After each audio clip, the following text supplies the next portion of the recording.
Hi hello నమస్తే. నేను మీ Akash Chaudhary, reporting from local 18 Telugu, Hyderabad. ఈరోజు మనం వచ్చేసాం హైదరాబాద్కి అతి దగ్గరలో ఉన్న శ్రీ రామలింగేశ్వర స్వామి ఆలయంకి. ఇది ఎక్కడో లేదు, మన కీసర గుట్టలో ఉంది. మన ఈ కార్తీక మాసానికి సంబంధించిన విశిష్టత ఇవన్నీ మనకి ఇక్కడ ఎలా జరుగుతాయో చూద్దాం. ఈ మన పంతులు గారి మాటల్లో విందాం. సాంశరం సార్, నా పేరు ఆకాష్ స్వామి, లోకల్ 18 తెలుగు నుంచి వచ్చాను. మీ పేరు? నా పేరు రవికాంత్ శర్మ అండి. ఈ దేవాలయంలో ముఖ్య అర్చకుడిగా పనిచేస్తున్నాను నేను. ఓకే. ఎన్ని సంవత్సరాల నుంచి పనిచేస్తున్నాను? నేను పనిచేయబట్టి దాదాపు 23 సంవత్సరాలు అవుతుందండి ఈ గుళ్ళో.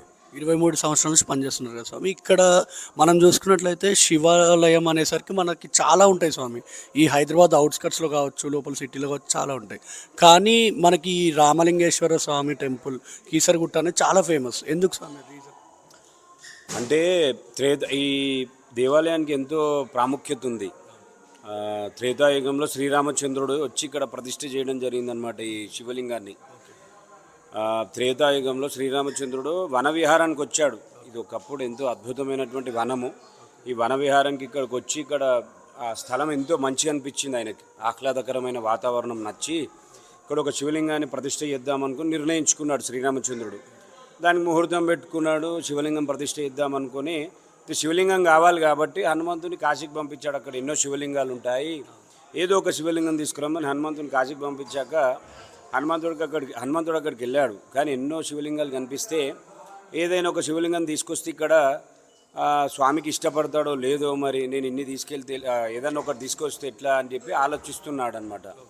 అయితే శ్రీరామచంద్రుడికి ఆ ఆలోచన వల్ల, ఆలస్యం అవడం వల్ల శ్రీరామచంద్రుడికి ముహూర్త సమయం దగ్గరకు వచ్చింది.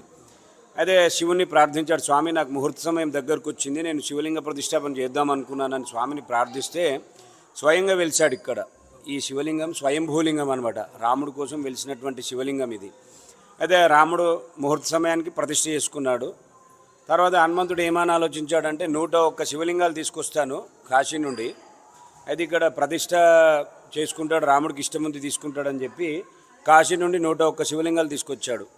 అయితే తెచ్చాక ఇక్కడ ప్రతిష్ట పూర్తయిందని రాముడు చెప్పేసరికి ఆయన కోపం వచ్చింది, బాధ అనిపించింది. అరే నేను ఇంత దూరం నుంచి తీసుకొచ్చాను శివలింగాలు, స్వామి ఒక్కటి కూడా ఉపయోగపడలేదని చెప్పి బాధపడుతుంటే ఆ శివలింగాలన్నీ కోపం వచ్చి తోకతో విసిరేశాడు అనమాట. ఈ కొండపైనే ఉంటాయి అవన్నీ కూడా, వేరే ఊర్లలో కూడా పడ్డాయి అనమాట ఆయన కాశీ నుండి తీసుకొచ్చినటువంటి శివలింగాలు. మళ్ళీ ఆయన కోపం పోవడానికి ఆ హనుమంతుడు తెచ్చినటువంటి శివలింగాల్లో ఒక శివలింగాన్ని మళ్ళీ ప్రతిష్ఠించాడు. ఇక్కడ పక్కకే ఉంటుంది ఆ దేవాలయము.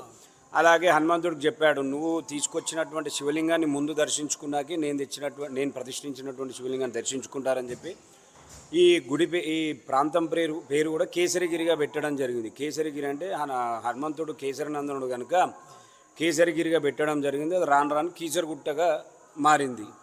అయితే అలాగే ఇక్కడ పురావస్తు శాఖ వారు, ఆర్కియలాజికల్ డిపార్ట్మెంట్ వాళ్ళు ఇక్కడ రీసెర్చ్ చేసి ఇక్కడ త్రవ్వకాలు జరిపితే ఇక్కడ అశ్వమేధ యాగాలు చేశారు. ఒక 1600 సంవత్సరాల క్రితము విష్ణుకుండి రాజులు ఈ దేవాలయాన్ని నిర్మించి, శివలింగం త్రేతాయుగందైనా ఈ దేవాలయాన్ని నిర్మించింది మాత్రం 1600 సంవత్సరాల క్రితం అని చెప్పి పురావస్తు శాఖ వారు చెప్పడం జరిగింది.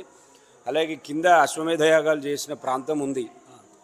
తర్వాత వారి ఈ ప్రాంతాన్ని రాజధానిగా పెట్టుకొని 2వ మాధవవర్మ అనే రాజు పరిపాలించాడు. తర్వాత అక్కన్న మాదన్నలు వచ్చారు ఈ ప్రాంతానికి. వచ్చి ఇక్కడ శివాలయాన్ని విష్ణువాలయం కూడా చేద్దాము, ఈ దేవాలయాన్ని శైవ వైష్ణవ క్షేత్రం చేద్దామని చెప్పి 450 సంవత్సరాల క్రితం పక్కకే నరసింహస్వామి దేవాలయం కూడా అద్భుతంగా నిర్మించారు ఇక్కడ. ఆ విధంగా ఇక్కడ శైవ వైష్ణవ క్షేత్రం కూడా నిర్మించడం జరిగింది.